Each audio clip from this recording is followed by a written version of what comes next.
Bem-vindo ao especial alusivo aos 45 anos da independência nacional. Moçambique proclamou a independência total e completa a 25 de junho, corria o ano de 1975. Hoje a nossa conversa vai abordar o aspecto cultural e vai ser com o Sr. Carlos Celia, hoje ministro dos combatentes, já foi deputado da Assembleia da República por por 15 anos precisamente, durante 3 mandatos. Carlos Celia teve um certo protagonismo naquilo que foi o movimento cultural que Moçambique viveu imediatamente a seguir a proclamação da independência nacional. Carlos Celia é bem-vindo à Mídia Mais. Muito obrigado. Onde é que estava quando o presidente Samora Machel proclama a independência total e completa a 25 de junho de 1975? Eu fazia parte do grupo da delegação de Nampula que veio testemunhar a proclamação da independência na cidade de Maputo. E por acaso eu era militar, os militares que estavam em Nampula, mas eu em Nampula criei o grupo coral que se chamava A Voz da Revolução, o grupo coral de jovens, que eu ensinei as canções revolucionárias na altura, e esse grupo coral integrava a delegação de Nampula que veio participar nas celebrações da proclamação da independência. Então estive em Maputo como parte da delegação da província de Nampula a proclamação da independência, e o grupo A Voz da Revolução, que até fazia parte atual presidente da Assembleia da República. Era ainda muito jovem e fazia parte desse grupo e tantos outros. Portanto, desde que era combatente na altura, significa que durante o tempo que combateu pela libertação do país, dedicou uma parte do seu tempo à cultura? Este é um dado adquirido, mesmo durante a luta de libertação nacional. Eu fazia parte de pessoas que dinamizaram e praticavam a cultura. Eu fiz parte de grupos da Frelimo que participaram no Festival Pan-Africano, no Festival da Juventude na antiga RDA, e eu próprio fui um dos promotores de grupos que se criavam. Fiz parte do grupo que a Frelimo criou em 1970, que ia também para o Festival Pan-Africano e que fazia parte um grupo de teatro que fazia o colonialismo. Eu fiz o papel de administrador, mas eu também fui maestro durante a luta armada e fui dançarino. Então é isto fazia parte de mim. E muitos combatentes sabem que eu tenho jeito e amor pela cultura. Mesmo quando estive em Bagamoio como estudante, eu era chefe da secção da cultura. Portanto, aquele que tomava conta da cultura em Bagamoio.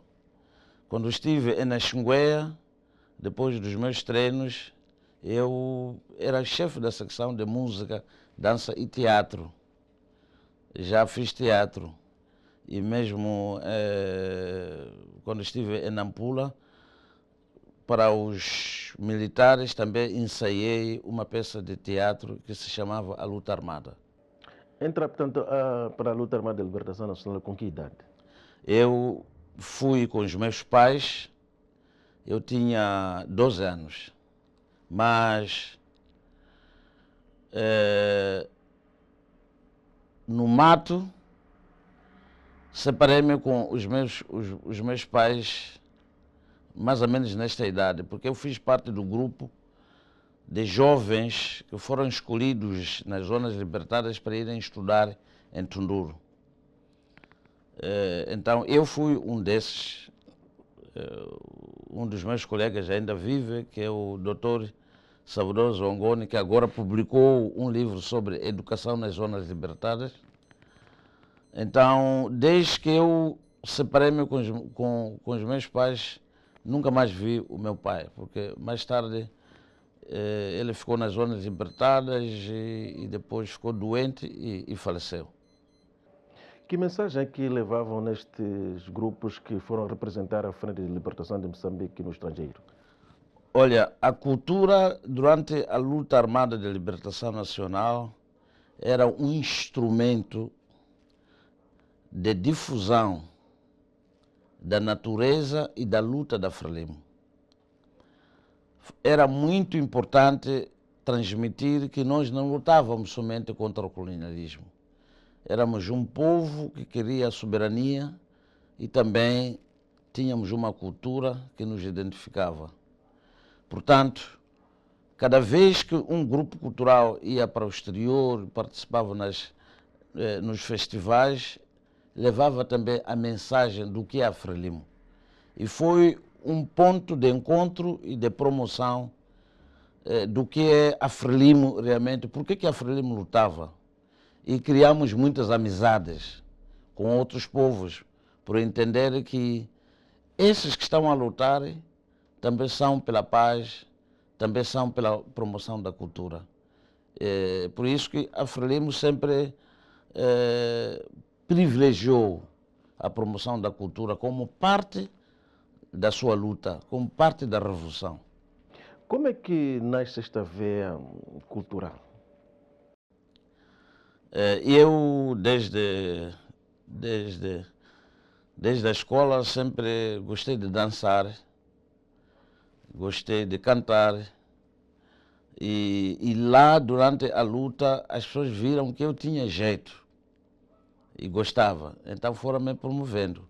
É por isso que mesmo depois da independência, eu fui transferido para o Ministério da Educação e Cultura. A Graça Machel me conhece com esse talento da área da cultura na Xinguéia, porque eu fiz uma peça de teatro onde a Graça Machel fazia, Teodato Unguana fazia parte, Essimo Caveira, o músico, fazia parte. Nós fizemos uma peça de teatro sobre a mulher. Essa peça de teatro foi ensaiada por mim. E na altura, na Xingué, eu era chefe da secção de dança, música e teatro. Então, depois da independência, por ela saber que eu tinha esse talento, pede ao Estado-Maior para eu ser transferido para o Ministério da Educação e Cultura. E em 1977, Moçambique vai participar pela primeira vez no Festival de Artes Negras, Artes Negras em Lagos, na Nigéria. Criou-se aqui um grupo muito grande, onde o Gabriel Simbine, que era o nosso chefe da Direção Nacional da Cultura, criou uma comissão que deveria preparar esta delegação. E eu sou tirado do Estado-Maior para juntar-me a este grupo, onde fazia parte o maestro Xamani, o Baza Baza, o Lindo Songo, o Sumbana, Adriano Sumbana e mais outros. Eu, por experiência que eu tinha, porque o Gabriel Simbina também me conhecia como um promotor da cultura, então eu fui a pessoa-chave que devia preparar esta delegação para Lagos. E tivemos um apoio muito grande do presidente Samora Machel, que até fretou um avião. Nós éramos cerca de 200 e tal artistas de várias áreas, música, dança, teatro, mas vindos de todas as partes do nosso país. Então, este grupo foi a FESTAC, o Festival de Artes Negras, que se realizou em 1977. Depois deste festival, eu nunca mais voltei para o Estado-Maior-General. Fiquei definitivamente para o Ministério da Educação e Cultura. E fui trabalhando com a camarada Graça Machel como ministra, o Gabriel Simbine, o Rui Nogar. Fui trabalhando com mais outras pessoas, Aurélio Libon, o Bragança, que já faleceu, que o Deus o tenha, o David Abílio, e fui mostrando as minhas habilidades, o meu conhecimento na área da cultura, e fiz parte da delegação, uma grande delegação que a Graça Machel dirigiu para Cuba, para ele absorver e aprender as questões da promoção da educação, da cultura, do desporto. Nós fomos aprender e fomos lá absorver como massificar a cultura. Então isto animou-me bastante para fazer coisas grandes. Que criações teve logo nos primeiros anos da independência nacional, fora aquilo que já citou aqui? Sabemos, por exemplo, que esteve um dos mentores da Companhia Nacional de Canto e Dança. Um dos motivos que me levaram a ir para o Ministério da Educação é porque eu sabia criar um conceito que tínhamos grupos polivalentes. Nós, durante a luta armada, criamos grupos polivalentes que eram grupos que interpretavam várias expressões culturais. E quando eu fui para a Direção Nacional da Cultura, foi criado um grupo de jovens das escolas aqui, que era eram cerca de 400 jovens, dos quais faziam parte a Amélia, já faleceu, a Becas, a Maria Luísa Mugalera, a Cândida Mata e tantos outros. O Agostinho, que era o locutor da rádio, Luiz Agostinho, ele também fez parte. Então, juntamente com os meus colegas, como Aurélio Libon, David Abílio, o Bragança, o Moreira, depois ele foi a Portugal, nós continuamos a manter esse grupo como grupo de maior expressão. Mas com a minha vinda eu introduzi um outro elemento, que é de criarmos condições para integrar gente de outras províncias que traziam outras expressões culturais, outro tipo de danças, não somente danças daqui do Sul. Então acabamos criando a primeira questão, a primeira aparição é a criação do Grupo Nacional o Grupo da Direção Nacional de Cultura. Esse foi o embrião de tudo isto. 2, com o desenvolvimento, depois o presidente Samora Machel, quando voltou dos Estados Unidos, na sua visita, e passou para as Caraíbas, portanto Cuba, Jamaica, ele volta, devido à forma como ele foi recebido lá, ele fala com a Graça, diz, olha, prepara o grupo cultural que vai passar por esses países para ir agradecer a forma como me receberam, para ir mostrar a nossa identidade cultural. Então, nós preparamos um grupo. E esse grupo nós denominamos o Companhia Nacional de Canto e Dança. Mas é um nome que demos só para ir dar a imagem que é um grupo organizado, que tem motivos e interesses do país, porque era um grupo composto por vários artistas de várias províncias e interpretavam quase tudo que nós temos, música, dança, teatro, isso tudo. Quando nós voltamos de lá, de Cuba, Jamaica e Guiana, o grupo estava com um nível extraordinário. nós mantivemos este grupo. Depois disso, o presidente Samora dá-nos ordem para irmos participar na proclamação da independência do Zimbábue. Portanto, este foi também um reconhecimento. O presidente Samora admirava muito o grupo. E muita gente começamos a ganhar o espaço na sociedade. Quando voltamos de lá, nós éramos solicitados a representar o grupo nas sessões de gala, nos eventos importantes que chegavam chefes de Estado. Nós tínhamos muita ligação com o presidente Samora. O presidente Samora, quando viu o nível e qualidade do grupo, ordenou que nós visitássemos todas as províncias do país. Portanto, pode ver a visão do Samora Machel. Ele viu que aquele grupo devia ser modelo para todas as províncias, saberem como é possível juntar gente de várias províncias interpretando várias expressões culturais. E nós fizemos essa digressão do Rovuma a Maputo, mandatado e ordenado pelo Samora Machel. E tínhamos apoio do governo.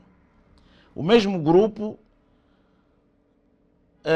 recebeu uma missão para ir para os antigos países socialistas. União Soviética, não é? União das Repúblicas Socialistas. Mas naquela altura, Samora Machel também estava a visitar esses países. Então nós adiantamos, começamos a atuar em vários países e fomos encontrar na Roménia. Samora Machel convida-nos num comício que ele tinha de trabalhadores numa fábrica. E nós cantamos com Samora Machel naquela fábrica. Foi um momento extraordinário, inesquecível. Samora Machel amava a cultura e aquele grupo. Mas nós também sabemos que tiveram de cumprir algumas missões de uma diplomacia autêntica quando o presidente Samora Machel fosse visitar alguns países que não eram tão amigos de Moçambique como tal. Há exemplo de Portugal, na altura, onde havia uma espécie de alguma hostilização. Samora não me falha, parece que também tiveram que passar por Itália. Vocês faziam uma antecipação para ir abrir uma outra perspectiva, o presidente acabava sendo acolhido já de forma bastante favorável. Pode partilhar essa experiência? Mas é isso mesmo, é a visão que Samora Machel tinha sobre o papel da cultura. Por que ele coincidiu a visita dele nos países socialistas, ou como na Itália, como está a dizer, como em Portugal, que antecedia a visita dele? Porque sabia que nós trazemos uma mensagem do povo moçambicano. A cultura é como, de uma forma, linguagem popular se diz, é bilhete de identidade. E éramos uma ponte de lança o atar das relações com aqueles países. E realmente, quando as pessoas ficavam espantosas, é Moçambique, são moçambicanos, fazem isto, afinal são alegres. Então, isto fazia com que abríssemos qualquer receio que havia, que nós éramos um povo livre, com a sua identidade, com a sua cultura. Portanto, o Samora valorizou sempre isso. É por isso que eu disse, mandou-nos para as Caraíbas para ir dizer, vão agradecer a forma como me receberam. Tá? Junção do papel da cultura e da política. E fez isso nesses países. Mas quando nós voltamos da Europa, por nossa iniciativa, eu com devido abílio, mas as outras pessoas, tomamos a decisão de não dissolver aquele grupo. Porque tínhamos atingido um nível bastante alto, do ponto de vista artístico e de organização. Nós acumulamos, aquele grupo era a síntese de várias expressões culturais do nosso país. Então, declaramos que não vamos nos dispersar, mas porque nós também tínhamos rentabilidade. Fazíamos espetáculos, tínhamos rentabilidade e pagávamos alguns artistas. Então, se me pergunta de quais são as coisas concretas, na verdade, eu, com aqueles colegas que eu indiquei, o David Abílio, nós fomos os mentores. Eu tenho orgulho de dizer que sou o criador daquele grupo. Porque eu é que disse que esse grupo não se vai dispersar. E tive problemas mais tarde. Porque quando começamos a ter problemas de salário, eu apresento a Graça Machel a dizer que tenho problemas de pagar os artistas. E ela diz-me, estás a pagar artistas? Por quê? Disse, não, aquele grupo já é um grupo permanente. Quem te mandou fazer isso? Eu disse, estamos a sendo solicitados várias vezes em tarefas urgentes. E nós não podemos, hoje formamos isso, amanhã fazemos aquilo, depois da manhã fazemos aquilo. Nós decidimos assim. A Graça Machel sorriu. Mas como você faz isso? Não, nós queremos responder bem às tarefas. Portanto, precisamos do apoio do Estado. Portanto, foi assim que decidimos que a Companhia Nacional de Canto e Dança seria profissional.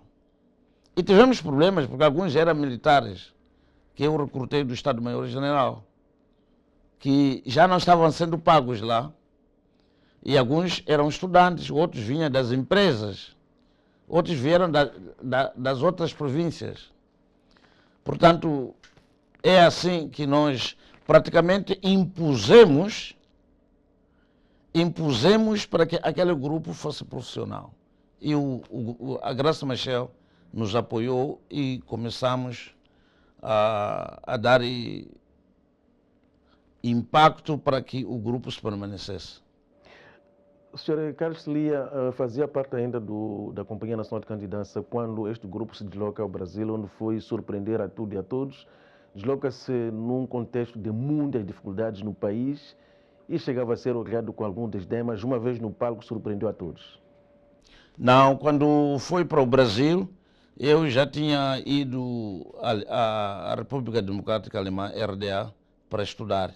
Não, quando eu saio, o falecido Zumbire ficou como o meu substituto, mais tarde, porque o David Abílio era o meu adjunto. E mais tarde o David Abílio assumiu a direção da companhia. Eu já tinha saído para ir estudar Ciências da Cultura e Arte na Alemanha. Mas o grupo já tinha sido constituído, já tinha uma embrião muito bem segura. A semente já estava lá semeada e dou graças que os meus colegas, David Abílio, o falecido Zumbiro, que Deus o tenha, deram andamento juntamente com os artistas chaves que estavam lá, Júlio Martlombe, o Fundi, faleceu há pouco tempo, a Maria Luísa, o Simão, que agora é um funcionário, ele que está a dirigir o grupo, e tantos outros. Qual é a importância que, na sua opinião, a cultura teve na altura em que o país vibrava no contexto da independência nacional e nos anos que se seguiram? Olha, a cultura, como a gente diz, é a expressão de um povo, é a identidade de um povo. Por que depois da independência as manifestações culturais tornaram-se como uma explosão? Porque o colonialismo não nos deixou expressar, realizar a nossa cultura, realizar a nossa identidade, nos identificar como moçambicanos. Então, a cultura após a independência, teve expressão, foi das expressões mais altas para nós nos identificarmos como moçambicanos. A cultura foi também um fator de unidade nacional. Quando as expressões culturais começaram a serem praticadas quase em todas as partes do nosso país, sem marcar diferenças, portanto, a cultura também foi um elemento de unidade nacional. E este era o nosso papel como Direção Nacional de Cultura, massificar a cultura. É por isso que o povo, por se sentir que é livre, independente, expressou-se abertamente através da cultura, e jovens, mulheres, homens, em todo o país foram formados vários grupos e o governo apoiou através da Direção Nacional de Cultura na promoção da cultura. Portanto, a cultura foi um elemento para expressar que nós existimos, somos um povo, somos soberanos. E foi uma maneira de expressar a felicidade, que somos independentes. E isso se ouviu em todo lado, em todo o país, em todas as províncias. A cultura jogou um papel muito importante. E por que, na sua opinião, a cultura foi perdendo espaço com o tempo? Hoje o país atravessa inúmeros desafios. Eventualmente a cultura poderia ser uma arma fundamental para ajudar na gestão desses desafios. A cultura já não vibra tanto como vibrou nos tempos que acabou de descrever. Não há dúvidas que os fatores externos também influenciaram. O primeiro fator são as guerras injustas que houve, portanto a guerra de desestabilização, que dificultou a mobilidade das pessoas, a liberdade de poderem fazer mais coisas. Por outro lado, devido a essas guerras injustas, o país sofreu grandes reveses econômicos. Então, os recursos para a promoção da cultura também reduziram bastante. E também temos que dizer que não é verdade que não podemos afirmar como se houve um desprezo, mas os recursos começaram a reduzir-se e a área da cultura é aquela que menos teve investimento. Não se pode promover a cultura sem investimentos. Então, devido à carência, a cultura passou a ser posta em segundo plano, porque havia outras prioridades de como manter essas guerras. Houve destruição de infraestruturas, de escolas. A cultura se promovia muito nas escolas. Em todas as escolas nós tínhamos grupos culturais polivalentes. Então, devido a esses fatores, a cultura teve menos investimentos. A cultura não pode desenvolver-se por simples... não pode se desenvolver como expressões espontâneas. A cultura precisa de ser investida. Havia projetos para promoção da indústria cultural, mas a indústria cultural só se promove se há investimentos. Então, na verdade, eu noto que ultimamente algumas expressões não estão tendo um apoio e acompanhamento direto. A título de exemplo, só para dizer que a própria Companhia Nacional de Canto e Dança, não sei se o meu amigo jornalista já ouviu falar nos últimos tempos da companhia, quase que não se ouve. A minha pergunta é precisamente em vista esta situação. Eu lamento. Mas outra coisa é também as pessoas que estão em frente desses dessas áreas, a visão que essas pessoas têm da cultura também é outro fator. Você não pode colocar pessoas a dirigirem cultura quando você é um carpinteiro. Como você vai ter visão de como fazer as coisas da cultura? Então, e isto realmente não deram uma boa visão. Então, a companhia está aí a morrer. Os grupos culturais nas províncias pouco existem. Então, ligado aos fatores de guerra, de escassez, de dificuldades financeiras, mas também a falta de visão dos próprios gestores da cultura. Porque a cultura tem que ter linhas mestras, o que a gente quer, o que deve fazer. Então, isto contribuiu para muitas coisas começaram a desaparecer aos poucos, como está a desaparecer a companhia. Mas eu acho que o problema é como implementar. Mas, por exemplo, essa questão da área de indústrias culturais.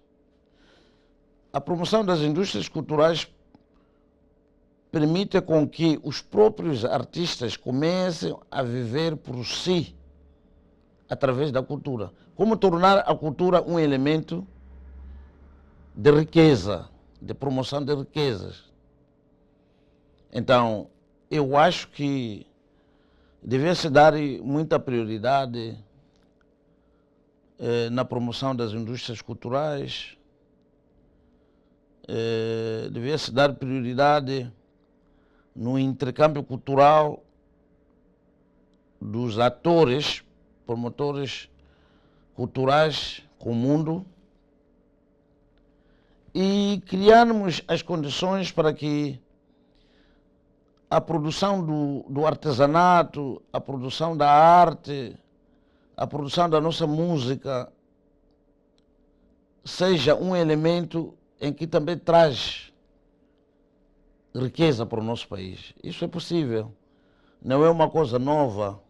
Vários países vivem através disso. Então precisamos de agir, nós precisamos de ter gestores da cultura. Gestores da cultura são eles os pensadores e os promotores de como tornar esses valores úteis.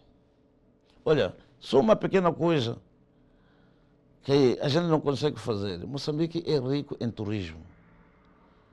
Temos tantas instituições de turistas aqui. Você não apanha nenhum músico moçambicano a cantar nesses sítios. Mas temos tantos músicos aqui que não trabalham. Alguns moram desgraçados porque não têm como sustentar-se para pagar os seus medicamentos no hospital. Mas temos Ponta de Ouro, nós temos Inhambane, temos Bazaruto. Qualquer parte deste, qualquer canto deste Moçambique tem algum potencial turístico. Tem um potencial turístico. Mas tu não apanhas nenhum músico moçambicano a cantar onde ele pode receber lá. As músicas deles são difundidas de qualquer maneira. Os direitos do autor, os músicos não se beneficiam aqui. Nesses locais onde temos a promoção turística, tu não apanhas exposições de imagens com esculturas, com desenhos artísticos. Isso seria uma forma de apoiar os nossos artistas. Precisamos de resgatar a experiência desenvolvida ao longo da luta armada de libertação nacional para nos inspirar em busca de novos tempos para a cultura em Moçambique? Não há dúvida, porque durante a luta armada havia escassez de recursos. E os poucos recursos que tinham que ir para a guerra. Mas a Frelimo priorizou, sempre pôs a cultura como um dos elementos fundamentais da sua luta. E dava importância. É por isso que também tinha escolas. Sabia que para alimentar a luta era preciso também ter gente que tem noções. Então, não há dúvida que a experiência de valorização da cultura durante a luta armada continua a ser a mesma hoje. Porque o governo que está em dia é o governo da Frelimo. E eu acho que é por isso que Sua Excelência o Presidente Filipe Jacinto Nyusi acabou nomeando uma ministra da Cultura e Turismo que é estudiosa também numa das áreas da cultura. Acho que a perspectiva dele é ver se é a pessoa mais sensível, é a pessoa que poderá trazer novas formas de gestão, viveu também num país estrangeiro, pode ser importante. Portanto, o governo da Frelimo tem gente para poder valorizar a cultura, mas a cultura tem que ser vista como um potencial para o desenvolvimento de um país. Traz, sim, riquezas, se nós promovemos. Por isso, a promoção de indústrias culturais, termos bons gestores da cultura. Olha, esse país já fez espetáculos mais importantes daqui da África Austral, como o espetáculo que participou, o espetáculo que foi realizado no estado da Machava, onde esteve o cancionista Will Clipton. Esse espetáculo foi organizado pelo Aurélio Lebon. É um dos promotores da cultura. Mas só para ver o espetáculo de El Clipton aqui em Moçambique, é um dos espetáculos mais importantes, talvez, daqui da África Austral. Os recursos que nós tínhamos naquela altura, hoje temos mais, mas nós estamos a usar da melhor forma. Portanto, eu acho que temos que reaver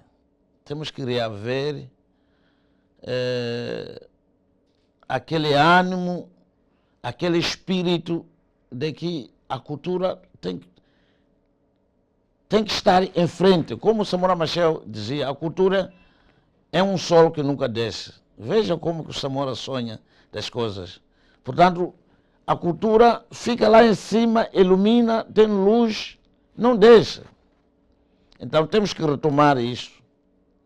Temos que retomar isto e investir na cultura, mas também não basta somente investir, temos que criar gestores, promover gestores e promover talentos. Portanto, é por isso que não é por acaso que foi criado o Ministério da Cultura e Turismo, mas esta união tem que ser muito bem aproveitada. Sr. Carlos Celia, caso a situação atual, que já dura bastante tempo, prevalece, o que é que pode significar para o futuro do país do ponto de vista cultural? Não devemos permitir que a cultura vá para, como se diz, seja moribunda, que aos poucos... Já não falta muito, sei que ainda não é moribunda, não está moribunda. Começa a desaparecer. Não devemos permitir isso. O colonialismo português até proibia, mas o povo resistiu. Nós agora somos soberanos. Como que estamos a permitir que os nossos músicos, que os nossos homens de teatro, os artistas plásticos comecem a sentir que já não são mais importantes? Não podemos permitir isso, temos que mudar. Temos que mudar, temos que pensar bem e, como eu disse, devemos promover gestores da cultura para levantar a cultura. Eu apelo para que aqueles que estão em frente desta área pensem bem, porque nós estamos a pedir investimentos do Estado. é que a própria cultura vai trazer investimentos. Se nós pensarmos bem, se nós promovemos, então é errado e é condenável deixar a cultura a desaparecer aos poucos. Aliás, a cultura não vai desaparecer, porque, como eu disse mesmo, o colonialismo não deixou, não vai desaparecer, mas não se fazer sentir na sociedade o seu papel, isto é muito mau. 45 anos depois da independência nacional, que grandes desafios Carlos Celia identifica para o futuro do país, sobretudo na vertente cultural, que é motivo da nossa conversa nestes espaços? Envolvido os 45 anos, meu caro jornalista, os desafios que nós temos, meu caro, é que a unidade nacional é um fato insubstituível. Este assunto é a nossa sobrevivência. Os moçambicanos têm que saber que só estando juntos que esse país continuará a ser uno e indivisível. Outro aspecto é a educação patriótica. Meu caro jornalista, amar a pátria, este é um dever de cada um de nós. Saber que eu tenho país, eu nasci aqui, tenho que defender a minha pátria. Esse é um orgulho que cada moçambicano deve ter. Este é um dos maiores desafios que nós temos. Hoje o país está sendo mais uma vez agredido, já foi agredido nos anos anteriores, mas resistimos. Hoje temos o terrorismo. Há ações da Renamo ainda no centro do país. Nossos jovens estão sendo recrutados pelos terroristas à troca de dinheiro, à troca de promessas enganosas. Estão a aderir. O que é isto? Você vende a pátria porque alguém está a dizer tens aqui 100 mil, tens aqui 500.